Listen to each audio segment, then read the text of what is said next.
കുന്നോളം ആഗ്രഹിച്ചാലേ കുന്നിക്കുരുവോളം കിട്ടുള്ളൂ എന്ന് എൻ്റെ ഉമ്മ പറഞ്ഞിട്ടുള്ള ഒരു അറിവുണ്ട് എനിക്ക്. അതായത് നമ്മൾ വലുത് എന്താഗ്രഹിക്കുന്നുണ്ടോ അപ്പോഴേ ചെറുതെങ്കിലും കിട്ടുള്ളൂ എന്ന് ഇങ്ങനെ പറഞ്ഞിട്ടുണ്ട്. യെസ്, അതും ഇതും കൂടി എന്താണ് ബന്ധം എന്ന് വെച്ച് കഴിഞ്ഞാൽ, എന്തിന് നമ്മൾ പുറത്തു പോയി പഠിക്കണം, എന്തിനാണ് പുറത്തു പോയി പഠിക്കുക എന്ന് പല ആളുകളും പറഞ്ഞത്. ഈ വീഡിയോയുടെ അവസാനം വരെ കണ്ടു കഴിഞ്ഞാൽ എന്താണ് CUT എന്നുള്ളതും എന്തിനാണ് ഈ പറയുന്ന സെൻട്രൽ യൂണിവേഴ്സിറ്റിയിലേക്ക് നമ്മൾ എക്സാം എഴുതി പോകണം എന്നുള്ളതും കൃത്യമായി കിട്ടും. ഓക്കെ ആണല്ലോ? അങ്ങനെയാണെങ്കിൽ മക്കളെ ഇപ്പൊ തന്നെ നിങ്ങൾ കുന്നോളം ആഗ്രഹിച്ചോളൂ. എന്താണ് ഈ കുന്നോളം എന്ന് പറഞ്ഞത്?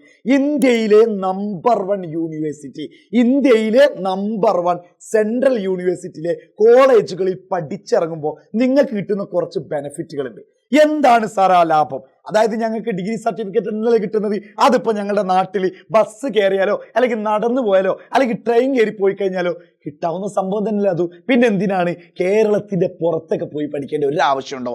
അവിടെ ഞങ്ങളൊക്കെ പറയുന്നത് കേട്ടിട്ടുണ്ട്, അവിടെ ആകെ പെട്ടുപോകും. പ്രത്യേകിച്ച് എന്ത് ചെയ്യുന്നുണ്ട്, പല വിധത്തിലും പ്രയാസമാണ്, പല റോബറി, അതായത് നമ്മൾ പറയുന്ന ഈ കവർച്ചകൾ ഇങ്ങനത്തെ ഒക്കെ ഉണ്ടാവാറുണ്ട്. അവിടെയൊക്കെ കൾച്ചർ വളരെ മോശമാണെന്നൊക്കെ പറയാറുണ്ട്. എന്നാൽ മക്കൾ കൃത്യമായി കേട്ടോളൂ. അതായത് ഈ പറയുന്ന ഇന്ത്യയിലെ ഏറ്റവും നമ്പർ 1 നിൽക്കുന്ന ആളുകളൊക്കെ ഇങ്ങനെ പറയുന്ന ഈ ടൈപ്പിലുള്ള വലിയ വലിയ യൂണിവേഴ്സിറ്റികളിൽ പഠിച്ചവരാണ്.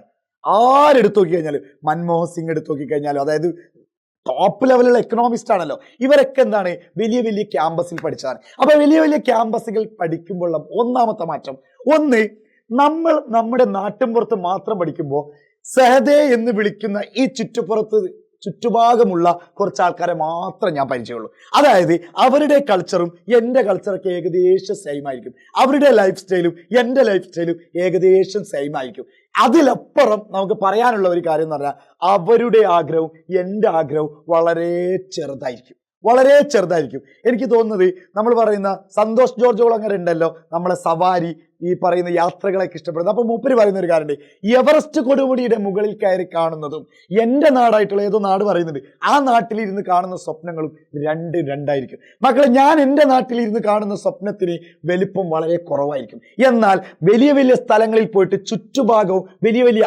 ആഗ്രഹങ്ങളാൽ കഴിയുന്നവരുടെ കൂടെ ഇരുന്ന് നമ്മൾ ആഗ്രഹങ്ങൾ കാണുമ്പോൾ, സ്വപ്നങ്ങൾ നെയ്തെടുക്കുമ്പോൾ നമ്മുടെ സ്വപ്നങ്ങൾ വലുതായിരിക്കും. മാത്രമല്ല ആ സ്വപ്നങ്ങൾ ഇങ്ങനെ സ്വപ്നമായി തന്നെ ഇരിക്കലല്ല, അത് നിറവേറ്റാനുള്ള ശ്രമങ്ങൾ നമ്മൾ നടത്തിക്കൊണ്ടിരിക്കും. പിന്നെ അതുപോലെ തന്നെ, അതായത് ഒരു എക്സാമ്പിൾ പറഞ്ഞാൽ, നമ്മുടെ ചുറ്റുഭാഗം, നമ്മുടെ ഇപ്പുറത്തിരിക്കുന്ന ആൾ അപ്പുറത്തിരിക്കുന്ന ആളുടെ ലാംഗ്വേജ് സ്കില്ല് വ്യത്യസ്തമായിരിക്കും.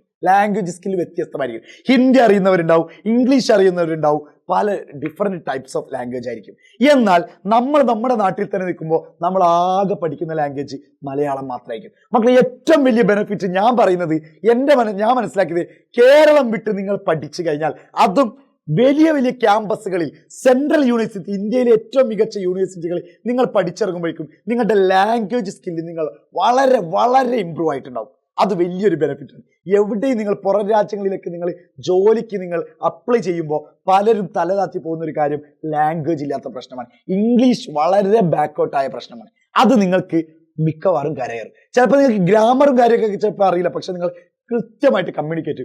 രണ്ടാമത്തത്, ഒരാളോട് എങ്ങനെ ബിഹേവ് ചെയ്യണം, ഒരാളോട് എങ്ങനെ നമ്മളുടെ ആറ്റിറ്റ്യൂഡ് എങ്ങനെയായിരിക്കണം, ഇതും നമ്മൾ പഠിക്കും.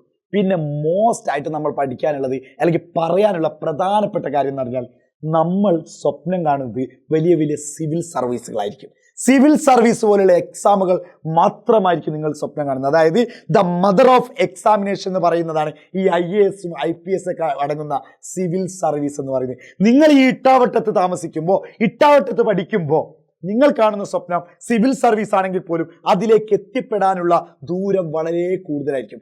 എന്നാൽ നിങ്ങൾ പുറത്തത്തെ സെൻട്രൽ യൂണിവേഴ്സിറ്റിയിൽ നിങ്ങൾ പഠിക്കുന്നുണ്ടെങ്കിൽ, ഞാൻ പറയട്ടെ, നിങ്ങളുടെ ചുറ്റുഭാഗമുള്ളവർ, അവരുടെ പാരൻസ് ഓൾറെഡി ഇതായി കഴിഞ്ഞവരാകും, ഇത് അച്ചീവ് ചെയ്തവരായിരിക്കും. അവരുടെ മക്കളുടെ കൂടെയാണ് നിങ്ങൾ ഇരുന്ന് പഠിക്കുന്നത്. സ്വാഭാവികമായിട്ട് നിങ്ങൾ ബെഞ്ചിന്റെ അപ്പുറത്ത് നിന്ന് കേൾക്കുന്നതും ബെഞ്ചിന്റെ ഇപ്പുറത്ത് നിന്ന് കേൾക്കുന്നതൊക്കെ ഏകദേശം ഇങ്ങനെയുള്ള കാര്യങ്ങളായിരിക്കും. വലിയ വലിയ എക്സാമിനേഷൻ എങ്ങനെ, കോമ്പറ്റേറ്റീവ് എക്സാമുകൾ എങ്ങനെ ക്രാക്ക് ചെയ്യാം, എങ്ങനെ ഇന്ന ജോലിയിലേക്ക് എത്തിപ്പെടാം, ഈ ജോലിയിൽ എത്തിപ്പെട്ട് കഴിഞ്ഞാലുള്ള ബെനിഫിറ്റുകൾ എന്തൊക്കെയാണ്, ഇത് മാത്രമാവും നമ്മൾ കാണുന്നത്. പിന്നെ വ്യത്യസ്തമാർന്നിട്ടുള്ള ലൈബ്രറികൾ, ആ ലൈബ്രറികൾ തന്നെ നമ്മൾ ഭയങ്കര സംഭവമാണ്. മാത്രമല്ല നിങ്ങൾക്ക് ഇനി പൊളിറ്റിക്സ്, രാഷ്ട്രീയം അങ്ങനത്തെ കാര്യങ്ങളിലേക്കൊക്കെ ഇറങ്ങണമെങ്കിൽ അതും ഈ ക്യാമ്പസിലൊക്കെ വലിയ വലിയ സമരങ്ങളും വലിയ വലിയ വിപ്ലവങ്ങളൊക്കെ വരുന്നത് വലിയ വലിയ ക്യാമ്പസുകളിൽ നിന്നാണ്. അങ്ങനെയുള്ള ക്യാമ്പസുകളിൽ നിങ്ങൾക്ക് പഠിക്കാൻ പറ്റും. അതിനാണ് ഞാൻ വീണ്ടും പറയുന്നത്, നിങ്ങൾ ഇപ്പോൾ തന്നെ പ്രിപ്പയർ ചെയ്ത് തുടങ്ങിക്കോളൂ. CUT എക്സാമിന് വേണ്ടിയിട്ട് ഇപ്പോൾ തന്നെ പ്രിപ്പയർ ചെയ്തോളൂ. കാരണം നിങ്ങളെ കാത്തിരിക്കുന്നത് വലിയ വലിയ സെലിബ്രിറ്റികൾ പഠിച്ചിട്ടുള്ള, വലിയ വലിയ സെലിബ്രിറ്റികൾ പഠിപ്പിക്കാൻ ആഗ്രഹിക്കുന്ന വമ്പൻ യൂണിവേഴ്സിറ്റിയിലാണ്. ഇന്ത്യയിലെ തന്നെ മികച്ച നമ്പർ 1 യൂണിവേഴ്സിറ്റി പഠിക്കാനായിട്ട് മക്കളെ ഇപ്പോൾ തന്നെ നിങ്ങൾ CUTക്ക് വേണ്ടി പ്രിപ്പയർ ചെയ്ത് തുടങ്ങിക്കോളൂ. നമ്മൾ നിങ്ങളുടെ കൂടെയുണ്ട്. നിങ്ങൾ ആഗ്രഹിക്കുന്നുണ്ടോ? ഞങ്ങൾ അതിലേക്ക് എത്തിച്ചിരിക്കും.